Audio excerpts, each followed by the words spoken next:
Some fires leave scorch marks, others leave questions that never cool. These are the cases where the flames seem to follow people, and no one could explain why. In May of 1987, a quiet industrial town in eastern Ukraine became the center of an international mystery. Yanikovo was not a place accustomed to headlines. Its apartment blocks were gray, its streets utilitarian, its people accustomed to routine. That routine began to unravel around a boy known publicly only as Sasha K. He was young, slight, by all outward appearances, unremarkable, but wherever Sasha went, things began to burn. At first, the incidents were dismissed as accidents. A singed curtain here, a broken bulb there. Electrical faults were common in old Soviet housing, but the fires did not behave like accidents. They ignited suddenly, violently, and often in full view of witnesses. Neighbors began to whisper. According to reports later published by the Russian newspaper Izvestia, relatives claimed that fires broke out in Sasha's presence without warning. Objects moved on their own. Light bulbs shattered with sharp cracks that echoed through small rooms. On one occasion, a refrigerator, heavy and full-sized, tipped over as if shoved by unseen hands. People panicked, doors were slammed, curtains were torn down. Some residents refused to allow the boy into their homes. The fear did not stay contained within the walls of the apartments. The boy's father began to unravel under the strain. He reportedly suffered a nervous breakdown and was hospitalized. Eventually, the situation escalated to the point where the police were called. Not for a crime, but because no one knew what else to do. One witness later told reporters that when Sasha entered a room, a shoe flew off the witness's foot and out through an open window, as if something had violently yanked it away. Others described a strange sensation when the boy was nearby. Dizziness, confusion, gaps in memory, moments lost, as though their minds had briefly gone blank. Sasha himself said very little. Authorities decided the boy needed to be examined. He was taken to Moscow, where scientists and doctors subjected him to medical testing. The results were unsettling in their own way. They found nothing wrong, no illness, no deformity, no obvious explanation. Yet the case was not dismissed. Scientists reportedly took it seriously, acknowledging that something unusual appeared to be happening, even if they could not explain it. Eventually, a doctor named Dr. Adriankin offered theories that only deepened the mystery. He suggested that a poltergeist phenomenon might be at work, an unseen force manifesting through the boy. In another explanation, he proposed that Sasha might be projecting a form of unknown energy, capable of hypnotizing people, leaving them dazed and unable to recall events clearly. Perhaps most disturbing was Adriankin's alternative hypothesis, that the boy emitted a kind of electrical energy capable of igniting gases in the air, causing spontaneous fires. He even speculated that increasing air pollution could make such cases more common in the future. The implication was chilling, that Sasha K might not be unique, and he wasn't. More than a century earlier, in 1886, a small settlement in California's San Joaquin Valley found itself grappling with a similar terror. The town of Turlock was young, rural, and deeply superstitious. It was there that an 11-year-old boy named Willie Brow gained a reputation that would follow him for the rest of his short childhood. Locals whispered that Willie could set objects on fire simply by staring at them. Newspapers seized on the story. One headline boldly declared, "Flames flashed from his eyes." It sounded absurd, sensational. Yet reporters who arrived to investigate found the town genuinely frightened.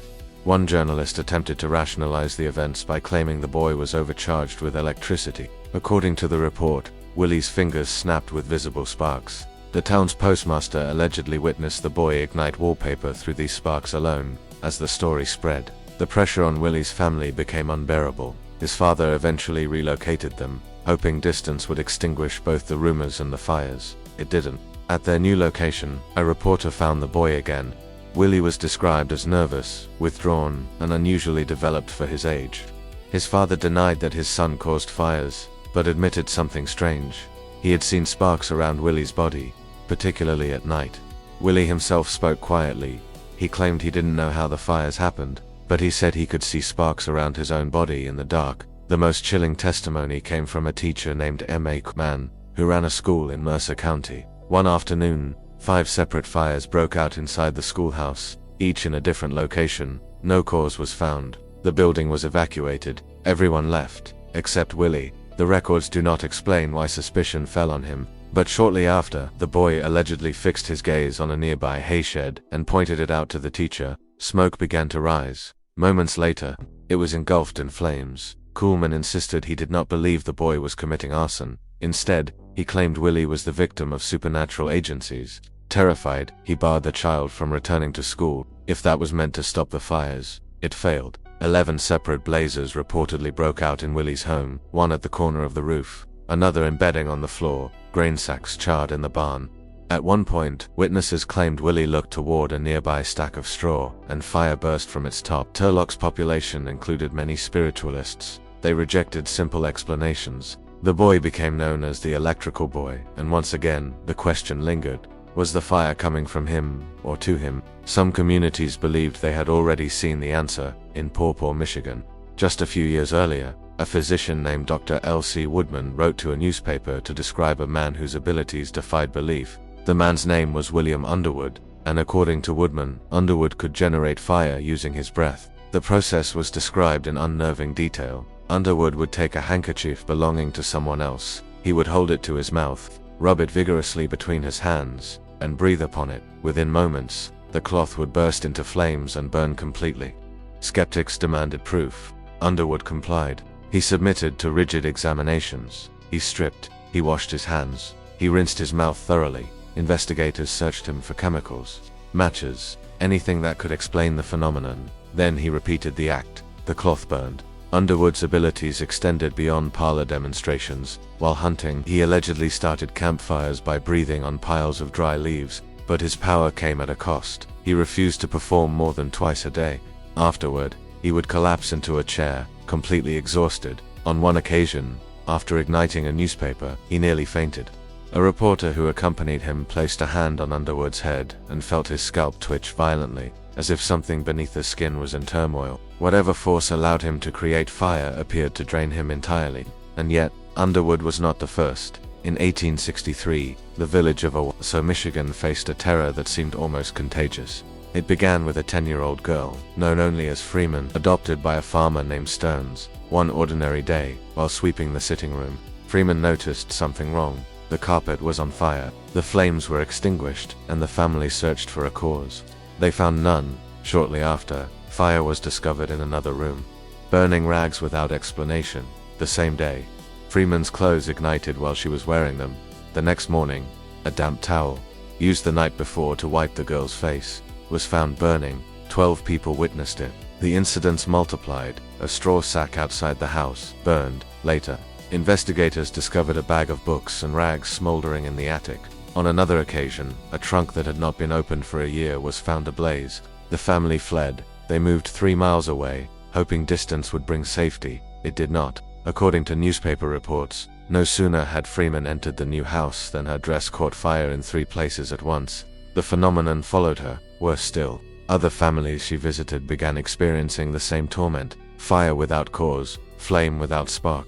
The implication was horrifying. Whatever was happening was not tied to a location, it was tied to a person. Across continents and centuries, the pattern repeats. Children, adolescents, young people under stress, fires that ignite without warning, witnesses left shaken, confused, unable to explain what they saw. Authorities investigate, science tests, explanations are offered. Electricity, hysteria, unknown gases, psychological projection, none fully satisfied. In every case, the most unsettling detail remains the same. The people at the center of the fires often seemed just as frightened as those around them. Sasha K vanished from the headlines. Willie Brow faded into obscurity. William Underwood and Freeman became footnotes in forgotten newspapers. But the question they left behind still burns. If fire can follow a person, if it can respond to presence, breath, or even a gaze, then perhaps the most terrifying possibility is this: that the flames were never the cause of the horror. They were the symptom. If your heart is still pounding, and you're craving more chills down your spine, do me a huge favor, hit that like button, subscribe to the channel, and ring that notification bell, so you never miss our next descent into darkness. Every single like, comment, and subscription is like a beacon of light for this channel, helping us grow and bring you even more terrifying tales. Let me know in the comments, which part scared you the most, or what kind of spooky story you want to see next. Be sure to send in your paranormal experiences to yeoldeparanormal@gmail.com, and check out the website for more access to scary videos, listen to podcast episodes, and buy merchandise at scaryparanormal.co.uk. Thank you for watching. We will see you in the next video.